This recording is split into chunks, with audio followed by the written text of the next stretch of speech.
Materi tambahan kita pada kesempatan kali ini adalah seputar kebahasaan. Ada beberapa yang akan kita bahas tentang kaidah bahasa. Yang pertama adalah penggunaan huruf kapital. Ada 13 aturan penulisan huruf kapital pada Pedoman Umum Ejaan Bahasa Indonesia atau POEB. Nah, pada kesempatan kali ini saya hanya membagikan beberapa saja. Yang pertama adalah huruf kapital dipakai sebagai huruf pertama pada awal kalimat. Contoh, kalimatnya adalah hidup ini bagaikan roda yang berputar. Nah, huruf awal kalimat yaitu ada pada kata hidup ini harus menggunakan huruf kapital. Yang kedua, huruf kapital dipakai sebagai huruf pertama unsur nama orang termasuk julukan. Contoh kalimat, saya sangat kagum terhadap Presiden Soekarno dan Habibie. Nah, unsur kata Soekarno dan Habibie huruf awalnya harus menggunakan huruf kapital. Yang ketiga, huruf kapital dipakai sebagai huruf pertama setiap kata, nama agama, kitab suci, dan Tuhan, termasuk sebutan dan kata ganti untuk Tuhan. Contoh, agama saya Islam, sedangkan teman saya Kristen. Kami berteman akrab dan damai. Saya membaca Al-Quran, sementara teman saya membaca Injil. Setiap unsur agama harus ditulis menggunakan huruf kapital. Contoh di sini adalah kata Islam, huruf I-nya huruf kapital, kemudian kata Kristen, K-nya huruf kapital, kata Al-Quran, A-nya huruf kapital, dan Injil, I-nya huruf kapital. Selanjutnya yang keempat, huruf kapital dipakai sebagai huruf pertama nama bangsa, nama suku, dan bahasa. Contoh, saya orang Betawi, cukup fasih berbahasa Betawi dan Inggris. Teman saya orang Manado, sangat fasih berbahasa Manado dan Mandarin. Nah, kata Betawi yang menunjukkan bahwa suku Betawi, huruf awalnya harus menggunakan huruf kapital, yaitu B kapital. Begitu juga dengan bahasa Betawi dan bahasa Inggris, yang menunjukkan dia adalah jenis bahasa, jenis suku, dan jenis bangsa. Dia harus menggunakan huruf kapital. Pada kalimat yang kedua, kata Manado dan kata Mandarin juga menggunakan huruf awal huruf kapital. Yang kelima, huruf kapital dipakai sebagai huruf pertama nama tahun, bulan, hari, dan hari besar atau hari raya. Contoh, saya pergi minggu pagi di awal Februari dan kembali lagi ketika Idul Fitri. Kata minggu dan kata Februari menggunakan huruf kapital, dan juga kata Idul Fitri awalnya harus menggunakan huruf kapital. Yang keenam, huruf kapital dipakai sebagai huruf pertama nama geografi. Nama geografi ini meliputi banyak hal seperti nama pasar, nama sungai, gedung, jalan, gunung, hutan, dan sebagainya. Contoh, rumah saya dekat Pasar Enjo, tidak jauh dari Masjid Al-Mawardiyah di Jalan Pisangan Lama 1. Kata Enjo yang menunjukkan nama geografi untuk pasar harus ditulis dengan huruf kapital. Begitu juga kata Al-Mawardiyah yang menunjukkan nama geografi untuk sebuah masjid. Selanjutnya adalah nama jalan Pisangan Lama 1 yang ditulis dengan huruf kapital karena menunjukkan nama geografi sebuah jalan. Yang kedua adalah kalimat. Kalimat ditulis dengan diawali huruf kapital dan diakhiri dengan tanda baca akhir. Tanda baca akhir ada 3, yaitu titik, tanda tanya, atau tanda seru. Contoh yang pertama, ayahnya adalah seorang pelaut yang andal, tanda titik. Diawali dengan huruf kapital, diakhiri dengan tanda titik. Yang kedua, siapa yang pernah berlayar mengarungi lautan? Diakhiri dengan tanda tanya, karena kalimat ini adalah kalimat tanya. Awal hurufnya menggunakan huruf kapital. Yang ketiga, cepat ambil semua barang bawaanmu. Diakhiri dengan tanda seru, karena ini perintah. Diawali dengan huruf kapital. Ini adalah kalimat. Jika tidak ada tanda baca akhir, belum disebut sebagai sebuah kalimat, tapi baru disebut sebagai sebuah klausa atau bahan kalimat. Juga kalimat yang tidak benar adalah tidak diawali dengan huruf kapital. Kemudian, sebuah kalimat minimal terdiri atas unsur subjek dan predikat, sehingga disebut kalimat minor. Contoh, saya sedang makan. Kata saya berfungsi sebagai subjek atau pelaku dari kegiatan makan, sedangkan frasa sedang makan berfungsi sebagai predikat, yaitu kegiatan yang dilakukan oleh pelaku, yaitu saya.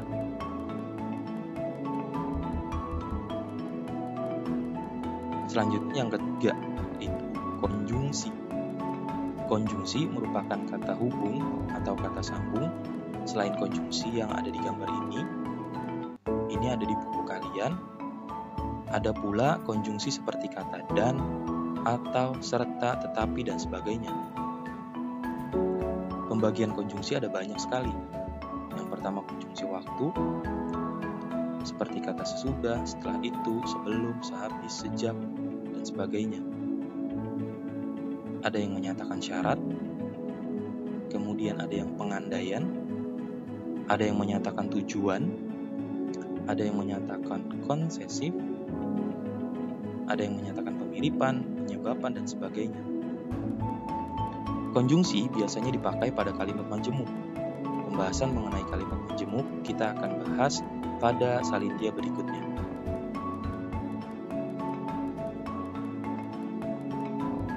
Selanjutnya adalah kalimat majemuk.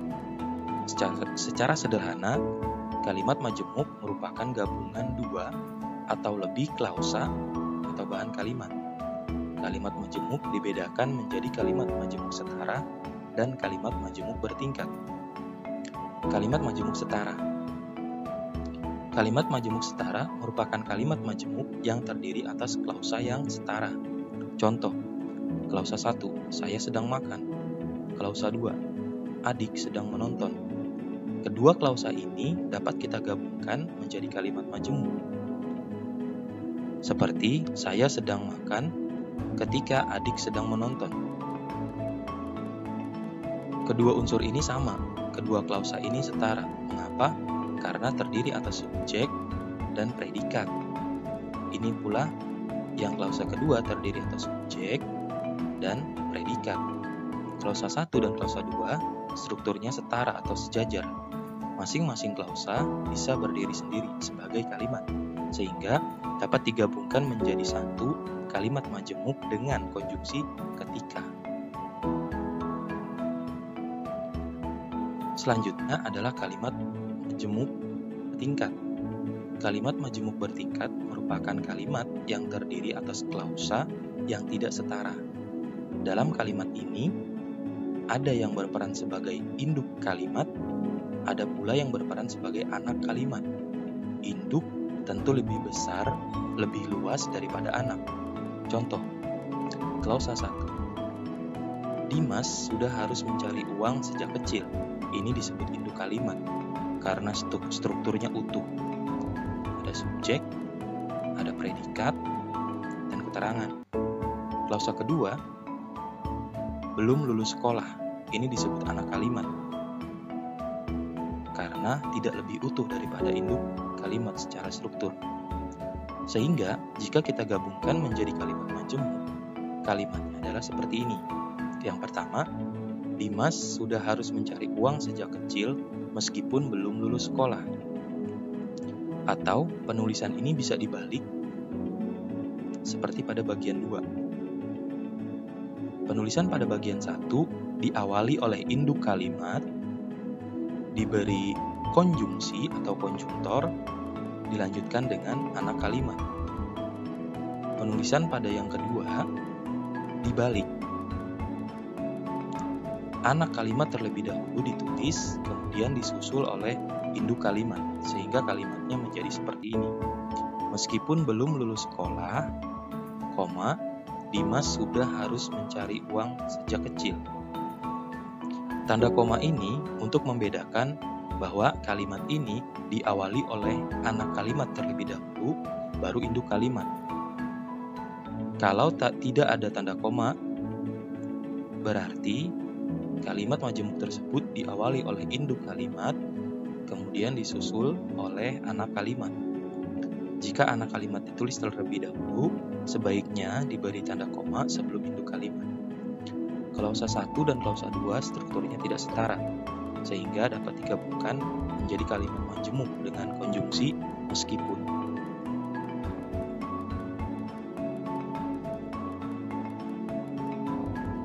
Yang kelima adalah penulisan kata depan. Masih banyak kesalahan penulisan kata depan di, ke, dan dari.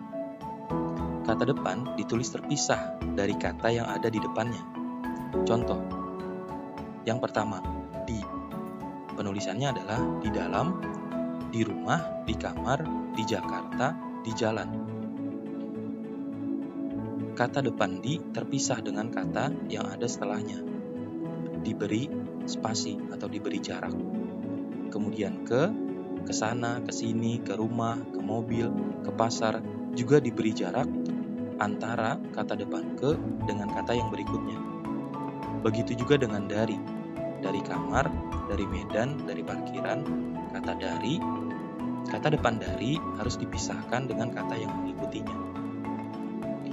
Kesalahan yang sering terjadi adalah penulisan di dan ke sebagai kata depan dengan di dan ke sebagai imbuhan.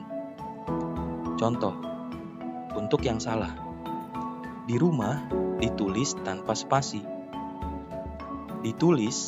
Ditulisnya dengan menggunakan spasi. Kesana ditulis rapat tanpa spasi. Keangkat ditulis dengan spasi. Nah, ini semua penulisan yang salah atau tidak tepat. Yang tepat adalah di rumah ditulis dengan spasi antara kata depan di dengan kata rumah. Ditulis, penulisannya adalah sambung antara kata di dengan kata tulis. Begitu juga dengan kesana dan keangkat. Di rumah, kata depan di statusnya adalah kata depan. Sementara ditulis, kata di statusnya adalah imbuhan. Ditulis merupakan bentuk tidak baku. Ditulis merupakan bentuk pasif dari kata menulis, sehingga penulisannya adalah disambung. Yang keenam adalah penulisan imbuhan me. Ada beberapa ketentuan khusus pada penulisan imbuhan me. Yang pertama, kata yang hanya terdiri atas satu suku kata ditulis menge. Seperti contoh, mengebom, mengecat, dan mengepel. Kata dasarnya adalah bom, cat, dan pel. Termasuk di sini adalah mengetik, karena kata dasarnya adalah tik. Yang kedua, kata yang berawalan huruf K, P, S, dan T ditulis dengan meluluhkan huruf awal pada kata tersebut. Contoh, kata kupas akan ditulis mengupas. Kata kirim akan ditulis mengirim. Yang kedua, kata pasang ditulis memasang. Kata pudar ditulis memudar. Yang ketiga, kata sapu ditulis menyapu. Kata siram ditulis menyiram. Yang keempat, kata tulis ditulis menulis. Kata tukar ditulis menukar. Huruf-huruf awal pada kata-kata tersebut diluluhkan menjadi bunyi meng, mem, men, dan men. Yang ketiga, Sisanya, imbuhan me akan menyesuaikan dengan huruf awal setiap kata. Contoh, kata hilang akan ditulis menghilang, kata cuci akan ditulis mencuci, kata ambil akan ditulis mengambil, kata baca akan ditulis membaca. Bukan menhilang, bukan mencuci, bukan mengambil, atau bukan membaca, tapi disesuaikan dengan huruf awal setiap kata. Nah, simaklah dengan teliti semua video ini, baca berulang-ulang dan pahami. Materi ini akan sangat berguna sampai kamu SMA atau SMK. Terima kasih telah menyimak dan menyaksikan video ini. Saya harap dapat kamu ulang terus materinya karena akan sangat berguna selama kamu belajar bahasa Indonesia di tingkat sekolah manapun. Terima kasih. Salam bahasa Indonesia kita.